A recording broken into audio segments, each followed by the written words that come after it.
নমস্কাৰ মই জ্যোতিদীপ বৈশ্যই আপোনালোকক স্বাগতম জনাইছো। আজি স্বাস্থ্যমন্ত্ৰী ডক্টৰ হিমন্ত বিশ্ব শৰ্মাই বিৰোধীৰ পৰা আৰম্ভ কৰি সংবাদ মাধ্যমলৈকে আৰু এপিডব্লিউলৈকে সমালোচনা কৰা পৰিলক্ষিত হৈছে।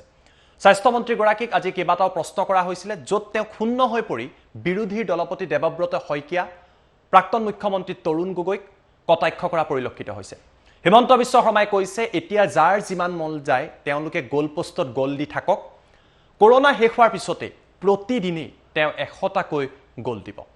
এই গুৰুত্বপূৰ্ণ খবৰটো ৰাজনৈতিক এটা খবৰ আমি আপোনালোকৰ বাবে লৈ আহিছো। ডক্টৰ হিমন্ত বিশ্ব শৰ্মাই কটাক্ষ কৰিছে বিৰোধী দলসমূহক, কংগ্ৰেছকো কটাক্ষ কৰি কৈছে যে বিৰোধী দলসমূহে এতিয়া যিমান গোল দিয়ে দি থাকক। কৰোনা শেষ হোৱাৰ পাছত, জটিল সময় পাৰ হোৱাৰ পাছত প্ৰতিদিনে তেওঁ 100টাকৈ গোল দিব। তাৰ লগতে স্বাস্থ্যমন্ত্ৰী আজি সংবাদ মাধ্যমৰ আগত এপিডব্লিউকো কটাক্ষ কৰিছে। এপিডব্লিউৱে কেইবাটাও অভিযোগ আনিছিলে, একাংশ লোকৰ নাম তেওঁ উল্লেখ কৰিছিলে। ইয়াক লৈ তেওঁ প্ৰশ্ন কৰিছে, কেইবাটাও সমালোচনা কৰিছে। গোল পোষ্ট খালী হৈ আছে, গতিকে বিৰোধীয়ে গোল দি থাকক এই কথা কৈছে। কিন্তু এপিডব্লিউ প্ৰশ্নক লৈ আজি ডক্টৰ হিমন্ত বিশ্ব শৰ্মাই কৈছে যে অসমৰ লোকসকলে যিহেতু পিপিই কিট প্ৰস্তুত নকৰে, বাহিৰৰ ব্যক্তিৰ পৰাই বা অনা অসমীয়া ব্যক্তিৰ পৰাই পিপিই কিট চৰকাৰখনে ক্ৰয় কৰিব লাগিব। পিপিই কিট তৈয়াৰ কৰা বৰা কলিতা দাস নাই, এয়া ডক্টৰ হিমন্ত বিশ্ব শৰ্মাই কৈছে। গতিকে কোনোবা জৈন পিঠানী আদিৰ পৰাই পিপিই কিট ক্ৰয় কৰিব লাগিব। আনহাতে তাৰ লগতে স্বাস্থ্যমন্ত্ৰীয়ে আন কেইবাটাও প্ৰসংগ উল্লেখ কৰি কৈছে যে কৰোনা তেওঁ দীঘলীয়া কৰিব নোৱাৰে। যি অভিযোগ একাংশই উত্থাপন কৰিছিলে, কৰোনা তেওঁ দীঘলীয়া কৰা নাই। অসমীয়া মানুহে যিহেতু পিপিই কিট নিৰ্মাণ কৰা নাই বা নিৰ্মাণ কৰিব নোৱাৰে, গতিকে অনা অসমীয়া লোকৰ পৰাই পিপিই কিট চৰকাৰখনে ক্ৰয় কৰিছে। উপাধিক লৈ ৰাজনীতি কৰিব নেকি, এই প্ৰশ্নও কৰিছে স্বাস্থ্যমন্ত্ৰী ডক্টৰ হিমন্ত বিশ্ব শৰ্মাই। আৰু এপিডব্লিউক আজি স্বাস্থ্যমন্ত্ৰীগৰাকীয়ে মাত্ৰ কেইটামান মুহূৰ্তৰ আগতে তীক্ষ্ণভাৱে সমালোচনা কৰিছে। প্ৰাক্তন মুখ্যমন্ত্ৰী তৰুণ গগৈকো ডক্টৰ হিমন্ত বিশ্ব শৰ্মাই সমালোচনা কৰা পৰিলক্ষিত হৈছে। দেৱব্ৰত শইকীয়াকো সমালোচনা কৰিছে। তেওঁ লগতে প্ৰশ্ন কৰিছে, কৰোনা মই দীঘলীয়া কৰিব পাৰোঁ নেকি। স্বাস্থ্যমন্ত্ৰীগৰাকীয়ে কৈছে, যদিহে ভেকচিন আৱিষ্কাৰ হয়, তেওঁ দি দিয়া হয়, এই সকলো প্ৰক্ৰিয়া শেষ হৈ যাব। এয়া স্বাস্থ্যমন্ত্ৰীৰ মন্তব্য। আৰু অৱশেষত ডক্টৰ হিমন্ত বিশ্ব শৰ্মাই ক'লে, তেখেতক জোকাই থকাটো ভাল নহয় আৰু তেখেতক জোকাই থাকিলে পৰিস্থিতি বেয়া হ'ব। একাংশ মানসিক বিকৃতি থকা মানুহ আছে, যিসকলে কৰোনাক লৈ বিভিন্ন অপপ্ৰচাৰ চলাই আছে। সত্যকাম ফুকনকো তেওঁ সমালোচনা কৰা পৰিলক্ষিত হৈছে।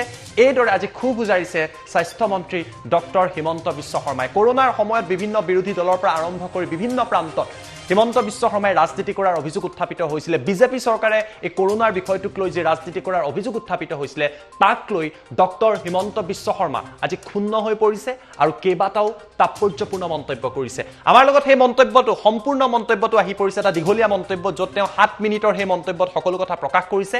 সেই মন্তব্যটো এই মুহূৰ্তত আমি আপোনালোকক দেখুৱাইছোঁ। বিৰোধী দলপতিৰ কাম কি যে কৰোনাত মানুহ মৃত্যু হ'ব লাগে, সেইকাৰণে এতিয়া মোৰ ওপৰতো আনি থাকিব যাতে মই দুখ কৰি ঘৰত সোমাই যাওঁ। বানপানীত টকা পোৱা নাই, যদি আপুনি অফিচাৰবিলাকে কাম কৰা নাই, সেইবিলাক কৈ থাকিব। ক'লে কি হ'ব যে মানুহবিলাকে কাম নকৰা হ'ব, মানুহবিলাকৰ মন বেয়া হ'ব, ঘৰত বহিব। তেতিয়া পৰিৱেশটো বেয়া হোৱাৰ লগে লগে তেওঁলোকে পলিটিকেল বেনিফিট পাব। মই ভাবিছিলোঁ যে দুৰ্যোগৰ সময়ত ৰাজনীতি নহয়, কিন্তু মই দেখিছোঁ যে কংগ্ৰেছ আৰু কিছুমান পাৰ্টীয়ে দুৰ্যোগৰ সময়তো ৰাজনীতি কৰি আছে। তেওঁলোকে এইকেইদিন গোল পোষ্টত গোল ঢালি থাকক, এইটোত পাৰ হোৱাৰ পিছত মই ডেইলি 100টা গোল দিম। তেওঁলোকে এইকেইদিন দেৱব্ৰত শইকীয়াই যি কৈ আছে, তৰুণ গগৈয়ে যি কৈ আছে, কোনোবা কি ডাব্লিউ কি কৈ আছে, মই চব শুনি আছোঁ। আৰু 100টা গোল কৰোনা শেষ হোৱাৰ পিছত এদিনত দিম। যোনে নহওক 100টা গোল, 100টা গোল কৰোনা শেষ হোৱাৰ পিছত এদিনত দিম। গতিকে এতিয়ালৈকে খালী গোল পোষ্ট থাকোঁতে তেওঁলোকে যিমান পাইছে মাৰি লওক, পিছত খুজিব নাপাব। এইকেইদিন খালী গোল পোষ্ট আছে, XYW কমিটি, কি কমিটি, ক'ৰবাৰ তৰুণ গগৈ ডাঙৰীয়া হওক, দেৱব্ৰত শইকীয়া হওক, ৰিপুণ বৰা ডাঙৰীয়া, যোনে নহওক A to Z, এইকেইদিন গোল পোষ্ট খালী আছে, মাৰি থাকক। মই কৰোনা লৈ ব্যস্ত আছোঁ। কৰোনা শেষ হোৱাৰ দিনত 100টা গোল এদিনত দিম, তেতিয়া তেওঁলোকে মোক ৰাখি চাওক।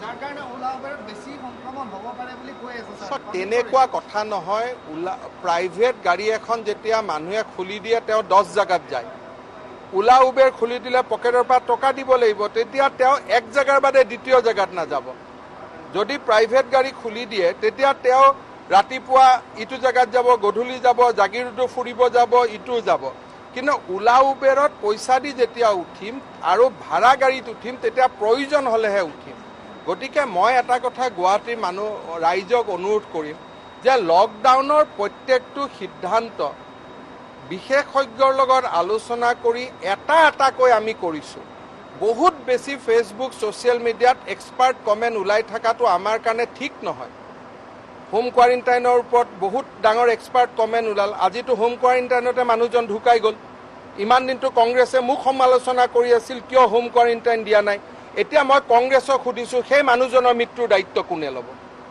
ইমান দিনে আপোনালোকৰ কোনোবা একাংশই আপোনালোক নহয় কোনোবা ফুকনক ডাঙৰ বিশেষজ্ঞ পাতি আছিল এতিয়া প্ৰত্যেকটো মৃতদেহৰ মূল্য আজি 6জন মানুহ ঢুকাইছে সেই ফুকনে দিব নেকি আজি দিব নেকি সেই ফুকনে যোনে কৰোনা নাই বুলি ইমান দিন কৈ আছিল সেইকাৰণে কৈছোঁ যে বিশেষজ্ঞসকলৰ পৰামৰ্শত আমি চলি আছোঁ ৰাইজে আমাৰ লগত সহযোগ কৰক ৰাইজক বচাবৰ কাৰণেহে এইবোৰ আমি কৰি আছোঁ কাবাৰ গাড়ী বন্ধ কৰি কোনেও পাশবিক আনন্দ নাপায় গাড়ী বন্ধ কৰিলে মোৰ লছ বেছি পেট্ৰল যদি নিকিনে মই ডিজেলৰ ভেট নাপাম দৰমহা দিব কষ্ট হ'ব তাৰ পিছতো যেতিয়া আমি গাড়ীখন বন্ধ কৰি থওঁ তাৰ মানে তাৰ আগত কোনোবা বিশেষজ্ঞৰ ইয়াত অৰিহণা আছে গতিকে অসমত সমস্যাটো হ'ল যে ছ'চিয়েল মিডিয়াত এক্সপাৰ্ট বহুত ওলাই গ'ল প্ৰত্যেক কথাতে সমালোচনা কৰি থাকিব খোজে আৰু ইমান সমালোচনা কৰি থকাটো ঠিক নহয়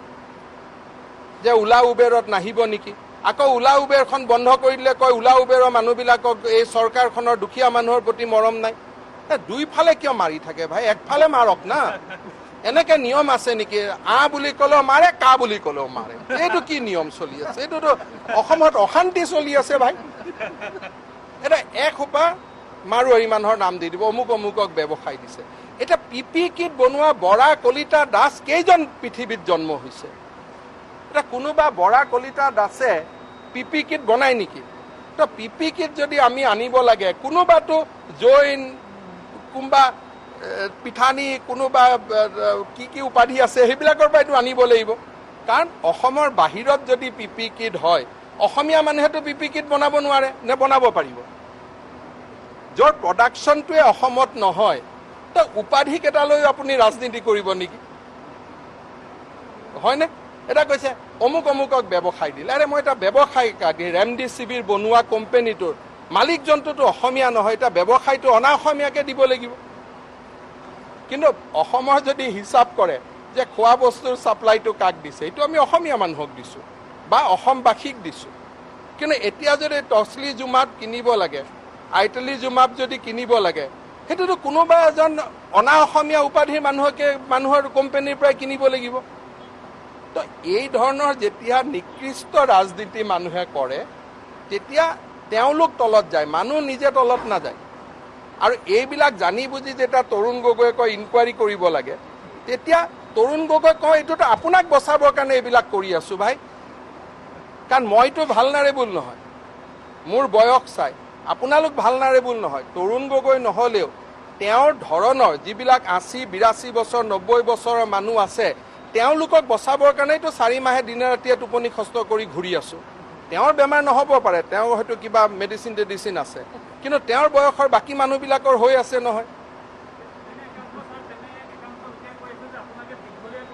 আৰে মই দীঘলীয়া কৰিব পাৰোঁ নেকি ভেকচিন এটা উলিয়াই পেলাই মোক দি দিয়ক ঝামেলা শেষ মই দীঘলীয়া কৰিব পাৰোঁ নেকি এনেকুৱা যদি মানসিক বিকৃতি থকা কিছুমান মানুহ জন্ম হয় হিমন্ত বিশ্ব শৰ্মাই কৰোনা দীঘলীয়া কৰিব পাৰে নেকি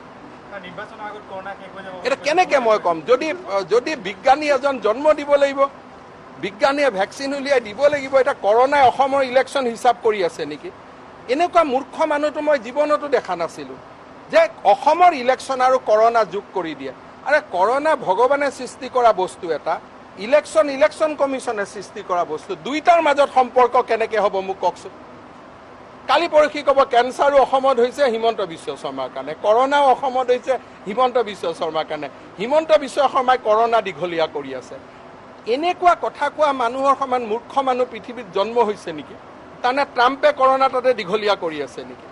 নীতিশ কুমাৰে কৰোণা দীঘলীয়া কৰি আছে নেকি? অৰবিন্দ কেজৰিৱালে কৰোণা দীঘলীয়া কৰি আছে নেকি? হয় নহয়? সেইকাৰণে কৈছোঁ যে মুখ জোকাই ল'ব নালাগে। মুখ জোকাই ল'লে পিছত দিগদাৰী হ'ব চবৰে। চাওক, বিৰোধী দলপতিৰ কাম কি? যে কৰোণাত মানুহ মৃত্যু হ'ব লাগে। সেইকাৰণে এতিয়া মোৰ ওপৰতো আনি থাকিব যাতে মই দুখ কৰি ঘৰত সোমাই যাওঁ। বানপানীত টকা পোৱা নাই, যদি আপুনি অফিচাৰবিলাকে কাম কৰা নাই, সেইবিলাক কৈ থাকিব। ক'লে কি হ'ব? যে মানুহবিলাকে কাম নকৰা হ'ব, মানুহবিলাকৰ মন বেয়া হ'ব, ঘৰত বহিব। তেতিয়া পৰিৱেশটো বেয়া হোৱাৰ লগে লগে তেওঁলোকে পলিটিকেল বেনিফিট পাব। মই ভাবিছিলোঁ যে দুৰ্যোগৰ সময়ত ৰাজনীতি নহয়, কিন্তু মই দেখিছোঁ যে কংগ্ৰেছ আৰু কিছুমান পাৰ্টীয়ে দুৰ্যোগৰ সময়তো ৰাজনীতি কৰি আছে। তেওঁলোকে এইকেইদিন গ'ল পোষ্টত গ'ল ঢালি থাকক, এইটোত পাৰ হোৱাৰ পিছত মই ডেইলি 100টা গ'ল দিম। তেওঁলোকে এইকেইদিন দেৱব্ৰত শইকীয়াই যি কৈ আছে, তৰুণ গগৈয়ে যি কৈ আছে, কোনোবা কি ডাব্লিউ কি কৈ আছে, মই চব শুনি আছোঁ। আৰু 100টা গ'ল কৰোণা শেষ হোৱাৰ পিছত এদিনত দিম। যোনে নহওক 100টা গ'ল, 100টা গ'ল কৰোণা শেষ হোৱাৰ পিছত এদিনত দিম। গতিকে এতিয়ালৈকে খালী গ'ল পোষ্ট থাকোঁতে তেওঁলোকে যিমান পাইছে মাৰি লওক, পিছত খুজিব নাপাব। এইকেইদিন খালী গ'ল পোষ্ট আছে, XYW কমিটি, কি কমিটি, ক'ৰবাৰ তৰুণ গগৈ ডাঙৰীয়া হওক, দেৱব্ৰত শইকীয়া হওক, ৰিপুণ বৰা ডাঙৰীয়া, যোনে নহওক A to Z, এইকেইদিন গ'ল পোষ্ট খালী আছে, মাৰি থাকক। মই কৰোণা লৈ ব্যস্ত আছোঁ। কৰোণা শেষ হোৱাৰ দিনত 100টা গ'ল এদিনত দিম, তেতিয়া তেওঁলোকে মোক ৰাখি চাওক। পাব্লিকে বহুতে অভিযোগ কৰি আছে যে প্ৰাইভেট গাড়ীটো বন্ধ কৰি ওলা উবেৰ খুলি দিছে, যাৰ কাৰণে ওলা উবেৰত বেছি সংক্ৰমণ হ'ব পাৰে বুলি কৈ আছে। তেনেকুৱা কথা নহয়। প্ৰাইভেট গাড়ী এখন যেতিয়া মানুহে খুলি দিয়ে, তেওঁ 10 জেগাত যায়। ওলা উবেৰ খুলি দিলে পকেটৰ পৰা টকা দিব লাগিব, তেতিয়া তেওঁ এক জেগাৰ বাদে দ্বিতীয় জেগাত নাযাব। যদি প্ৰাইভেট গাড়ী খুলি দিয়ে, তেতিয়া তেওঁ ৰাতিপুৱা ইটো জেগাত যাব, গধূলি যাব, জাগিৰোডো ফুৰিব যাব, ইটো যাব। কিন্তু ওলা উবেৰত পইচা দি যেতিয়া উঠিম আৰু ভাড়া গাড়ীত উঠিম, তেতিয়া প্ৰয়োজন হ'লেহে উঠিম। গতিকে মই এটা কথা গুৱাহাটীৰ ৰাইজক অনুৰোধ কৰিম যে লকডাউনৰ প্ৰত্যেকটো সিদ্ধান্ত বিশেষজ্ঞৰ লগত আলোচনা কৰি এটাকৈ আমি কৰিছোঁ। বহুত বেছি ফেচবুক ছ'চিয়েল মিডিয়াত এক্সপাৰ্ট কমেণ্ট ওলাই থকাটো আমাৰ কাৰণে ঠিক নহয়। হোম কোৱাৰেণ্টাইনৰ ওপৰত বহুত ডাঙৰ এক্সপাৰ্ট কমেণ্ট ওলাল। আজিতো হোম কোৱাৰেণ্টাইনতে মানুহজন ঢুকাই গ'ল। ইমান দিনটো কংগ্ৰেছে মোক সমালোচনা কৰি আছিল, কিয় হোম কোৱাৰেণ্টাইন দিয়া নাই। এতিয়া মই কংগ্ৰেছক সুধিছোঁ, সেই মানুহজনৰ মৃত্যুৰ দায়িত্ব কোনে ল'ব? ইমান দিনে আপোনালোকৰ কোনোবা একাংশই, আপোনালোক নহয়, কোনোবা ফুকনক ডাঙৰ বিশেষজ্ঞ পাতি আছিল।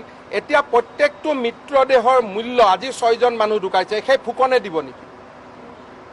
আজি দিব নেকি সেই ফুকনে, যোনে কৰোণা নাই বুলি ইমান দিন কৈ আছিল?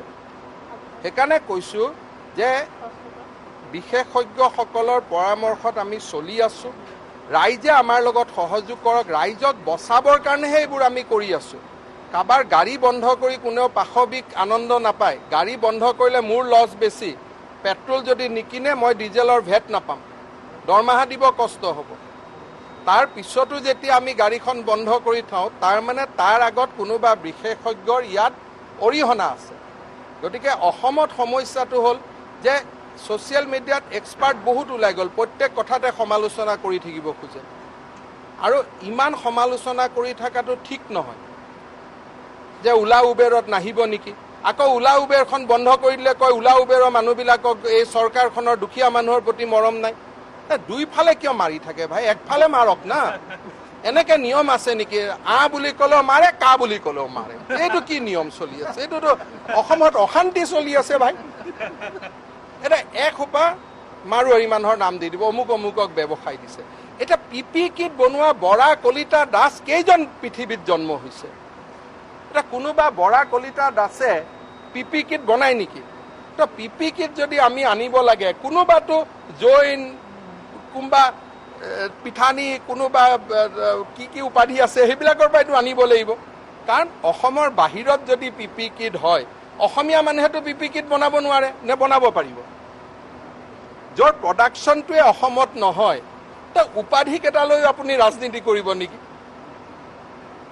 হয়নে এটা কৈছে অমুক অমুকক ব্যৱসায় দিলে আৰে মই এটা ব্যৱসায় ৰেমডিচিভিৰ বনোৱা কোম্পানীটোৰ মালিকজনটোতো অসমীয়া নহয় এটা ব্যৱসায়টো অনা অসমীয়াকে দিব লাগিব কিন্তু অসমৰ যদি হিচাপ কৰে যে খোৱা বস্তুৰ ছাপ্লাইটো কাক দিছে এইটো আমি অসমীয়া মানুহক দিছোঁ বা অসমবাসীক দিছোঁ কিন্তু এতিয়া যদি টছলি জুমাত কিনিব লাগে আইটলি জুমাত যদি কিনিব লাগে সেইটোতো কোনোবা এজন অনা অসমীয়া উপাধিৰ মানুহৰ কোম্পানীৰ পৰাই কিনিব লাগিব তো এই ধৰণৰ যেতিয়া নিকৃষ্ট ৰাজনীতি মানুহে কৰে তেতিয়া তেওঁলোক তলত যায় মানুহ নিজে তলত নাযায় আৰু এইবিলাক জানি বুজি যেতিয়া তৰুণ গগৈয়ে কয় ইনকুৱাৰী কৰিব লাগে তেতিয়া তৰুণ গগৈ কয় এইটোতো আপোনাক বচাবৰ কাৰণে এইবিলাক কৰি আছোঁ ভাই কাৰণ মইতো ভাল নাৰেবুল নহয় মোৰ বয়স চাই আপোনালোক ভাল নাৰেবুল নহয় তৰুণ গগৈ নহ'লেও তেওঁৰ ধৰণৰ যিবিলাক ৮০-৮২ বছৰ ৯০ বছৰৰ মানুহ আছে তেওঁলোকক বচাবৰ কাৰণেতো 4 মাহে দিনে ৰাতিয়ে টোপনি খস্ত কৰি ঘূৰি আছোঁ